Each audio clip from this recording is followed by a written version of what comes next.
Dans cette vidéo, on va répondre à des questions sur les logarithmes. Donc, ça dit « Réduisez les expressions suivantes en les exprimant à l'aide d'un seul logarithme. Aidez-vous des lois des logarithmes. » Donc, on doit utiliser les lois des logarithmes. On ne doit pas faire le calcul sur notre calculatrice. On veut exprimer notre réponse à l'aide d'un seul logarithme. Donc, si je fais le premier, bien ici, on a une soustraction. Et on sait par la loi des logarithmes que quand on a des logarithmes de même base, donc 4 et 4, quand on a une soustraction, on peut l'écrire à l'aide d'un seul log, où on fait la division de ce qu'il y avait dans chacun des logarithmes. Donc, 15 divisé par 3, c'est ça la loi. Donc, on peut écrire notre réponse comme ça, log en base 4 de 5. Et c'est la réponse à la question A, c'est tout. On utilise la loi des logarithmes. La question B, c'est le même principe. On va encore une fois utiliser la loi des logarithmes. Bon, quand on a une addition, on multiplie ce qu'il y a à l'intérieur des logarithmes. Mais avant de faire ça, il faudrait qu'on commence par faire la multiplication. Quand on a une multiplication, le terme qui multiplie le logarithme s'en vient en exposant.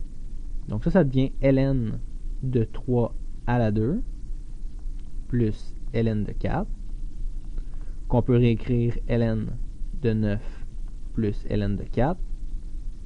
Et quand des logarithmes s'additionnent, on peut multiplier ce qu'il y a à l'intérieur et l'écrire à l'aide d'un seul logarithme.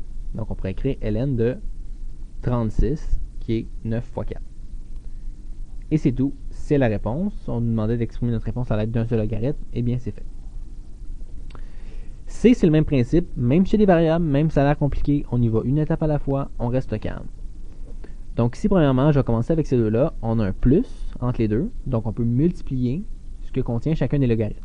En passant, ils sont tous dans la base k, donc on peut les mettre ensemble.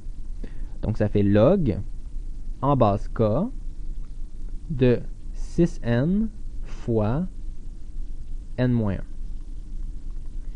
Et il reste encore le moins 1 tiers, log en base k de 8n à la 3. Donc ça ici, je peux peut-être le simplifier un petit peu. Ça fait log en base k de 6n au carré moins 6n. Bon.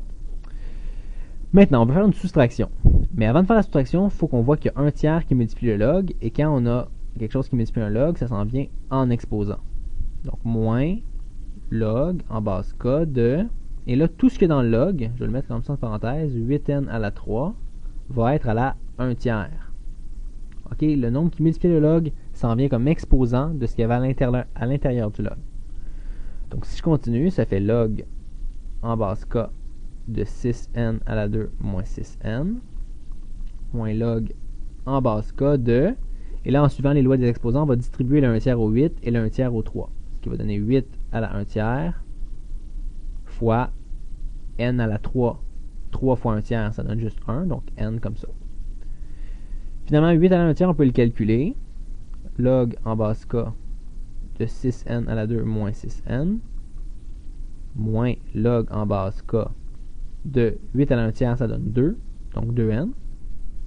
Et finalement, quand on a une soustraction de log, ça vient à faire une division, comme qu'on a fait au numéro A. Donc ça nous donne log en base k de 6n à la 2 moins 6n sur 2n. Et c'est tout.